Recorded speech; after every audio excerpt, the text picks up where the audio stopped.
is laser assisted hatching. Hello my dear friends, myself doctor Kanchan Rukkar. मैं IVF consultant हूँ और पिछले 10 वर्ष से पुणे में कार्यरत हूँ। आज हम लेज़र असिस्टेड हैचिंग के बारे में जानने वाले हैं। जब भी इनफर्टिलिटी का आप ट्रीटमेंट ले रहे होते हैं तब ये एक रिसेंट एडवांस जो है लेज़र असिस्टेड हैचिंग, इसका भी ऑप्शन आपको दिया जाता है। तो आइए जानते हैं लेज़र असिस्टेड हैचिंग क्या होता है।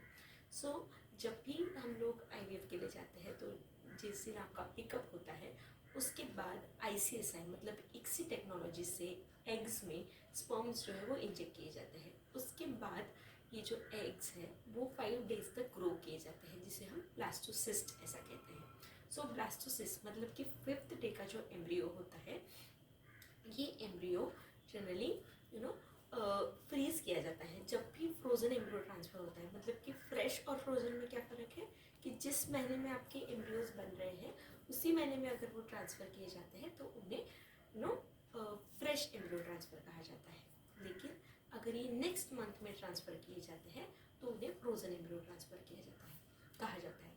तो जब भी ये जो एम्ब्रियोज बनते हैं 5वें दिन के, ये अगर हम फ्रीज करके रखते हैं विट्रिफिकेशन टेक्नोलॉजी से, हम इसे फ्रीज करके रखते हैं। ये एक रैपिड फ्रीजिंग टेक्नोलॉजी है। ये फ्रीज करने के बाद जब हम इन्हें थॉ करते हैं तो ये जो फ्रीज करने के बाद हम थॉ करते हैं तो उसकी वजह से जो जोना लेयर होता है एक एम्ब्रियो के सबसे आउटर में, ये जो एम्ब्रियो है हमारा 5वें दिन का, इसके सबसे आउटर लेयर जो होता है उसे हम जोना पेल्यूसिडा कहते हैं।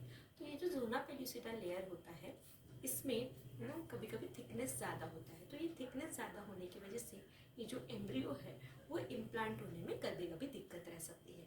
तो ये अगर इम्प्लांट होने में दिक्कत होती है तो उसकी वजह से IVF हमारा फेल हो सकता है। तो ऐसे केसेस में लेज़र असिस्टेड हैचिंग जो है वो हमें इम्प्लांटेशन रेट बढ़ाने में मदद कर सकता है।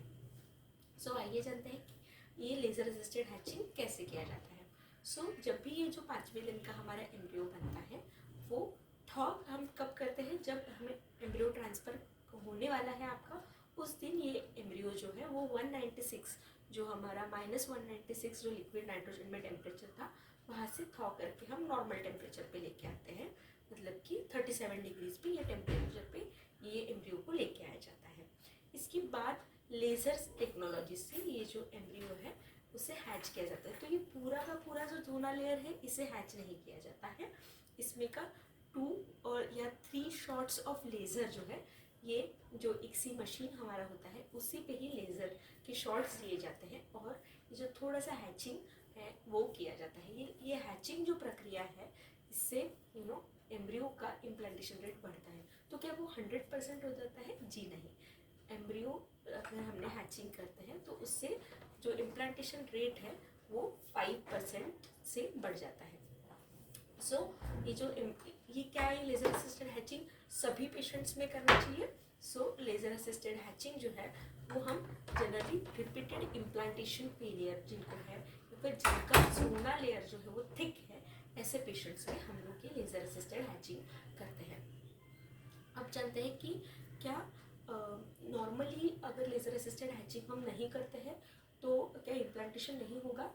तो जनरली जो प्रोसेस नेचुरली होता है कि जब भी एम्ब्रियो बनता है तो ये 5वें दिन का एम्ब्रियो जो है वो यूट्रस में आता है। यूट्रस में आने के बाद ये एम्ब्रियो जो है वो नेचुरली भी, फिजियोलॉजिकल भी एम्ब्रियो हैच होगा और हैच होने के बाद ये यूट्रस में इम्प्लांट होगा। तो ये यूट्रस में जब ये इम्प्लांट होता है तो ये हैच होके ही ये जो जोना पेल्यूसिडा लेयर है उसमें से हैच होके ही ये एम्ब्रियो जो है वो इम्प्लांट होने वाला है। ये नेचुरल प्रोसेस भी होती है, मतलब नेचुरली भी एम्ब्रियो हैच होके ही इम्प्लांट होता है। हर एक ही पेशेंट में लेज़र असिस्टेड हैचिंग करना ये मैंडेटरी नहीं है या फिर इससे हमारा जो सक्सेस रेट है वो 100% हो जाएगा, ऐसा नहीं है। लेकिन अगर हम लेज़र असिस्टेड हैचिंग करते हैं जिनमें इम्प्लांटेशन फेलियर है, जिनमें रिकरेंट IVF फेलियर है, ऐसे पेशेंट्स में ज़रूर इससे 5% से सक्सेस रेट इम्प्रूव होने में मदद हो सकती है। लेज़र असिस्टेड हैचिंग के अलावा मैकेनिकल हैचिंग भी होता है जिसमें एक केमिकल के सहायता से हैचिंग किया जाता है। पर इन रिसर्चेस में ऐसा देखा गया है कि सबसे बेस्ट या फिर सबसे सेफ टेक्निक जो है वो लेज़र असिस्टेड हैचिंग है। मतलब कि मैकेनिकल हैचिंग और लेज़र असिस्टेड हैचिंग को अगर कंपेयर करते हैं तो लेज़र असिस्टेड हैचिंग जो है वो सबसे सेफ टेक्निक बोल सकते हैं हम लोग हैचिंग की, असिस्टेड हैचिंग की। सो ये जो लेज़र असिस्टेड हैचिंग है इसका क्या कॉम्प्लिकेशंस कुछ होते हैं, तो इससे थोड़ा सा मोनोजाइगोटिक ट्विनिंग के चांसेस जो है वो थोड़ा बढ़ जाते हैं, मतलब कि ट्विंस बेबी होने के चांसेस जो है वो एक 2 to 5% तक ये चांसेस बढ़ सकते हैं। तो हर एक में ही ये ट्विंस होगा ऐसा नहीं है, लेकिन इसके चांसेस जो है वो बढ़ सकते हैं। लेकिन इसके अलावा एज सच एम्ब्रियो को, मतलब गर्भ को इसके अलावा ज़्यादा प्रॉब्लम नहीं होता है। Assisted hatching, laser assisted hatching करने के बाद भी आप ये हम एम्ब्रियो ट्रांसफ़र अगर करते हैं तो इम्प्लांटेशन रेट जो है वो ज़रूर बढ़ता है।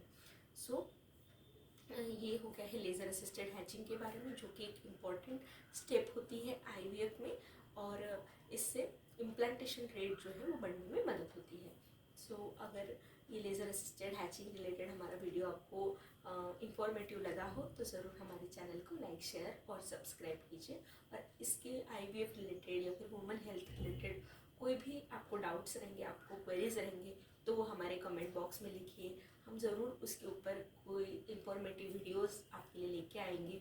और ऐसे ही हमारा जो ये women health related awareness series है, जो ये यूट्यूब वीडियो चैनल थ्रू हमने चालू किया है, वो ऐसे ही चालू रखेंगे। Thank you so much. Have a good day.